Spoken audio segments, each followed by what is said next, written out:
নির্বাচনী বৈঠকে সম্মানিত প্রধান অতিথি আমাদের সাবেক সংসদ আগামী নৌকার প্রার্থী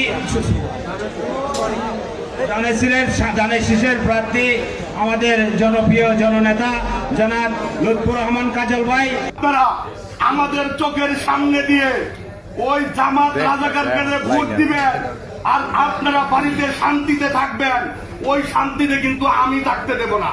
এটা কিন্তু আমার বার্তা। আপনারা ভোট দিলে আওয়ামী লীগদেরকে বলি, আপনারা ভোট দিলে বিএনপি কে দিবেন, না দিলে আপনারা ঘরে শুয়ে থাকেন, আমাদের আপত্তি নাই। কিন্তু ওই আওয়ামী লীগের ভোটের আশায় কিন্তু জামাত রয়েছে যে আওয়ামী লীগ এলাকা বিভিন্ন ভালোবাসা দিয়ে তাদের ভোট নিয়ে যাব। তো আওয়ামী লীগের লোকজন যারা এখন এলাকায় আছেন, যারা এই এলাকায় আছেন বা এখানেও কেউ আছেন, আপনাদের যখন সুবিধা অসুবিধা হয়, একটা দরকার হয়, তখন আপনারা কি আমাদের সহায়তা নেন? আপনারা তো আমাদের বিএনপির নেতাদের কাছে আছেন যে ভাই আমাদের মামলা পুলিশে দৌড়ায়, আমাদের ওই সমস্যা, আমাদের ওই সমস্যা, আমাদের টাকা নিয়ে সমস্যা। আপনাদের ভালো মন্দ দেখে কারা? দেখে বিএনপির নেতারা। তাহলে আপনারা বিএনপির নেতাদের সাথে প্রতারণা করতে পারেন না।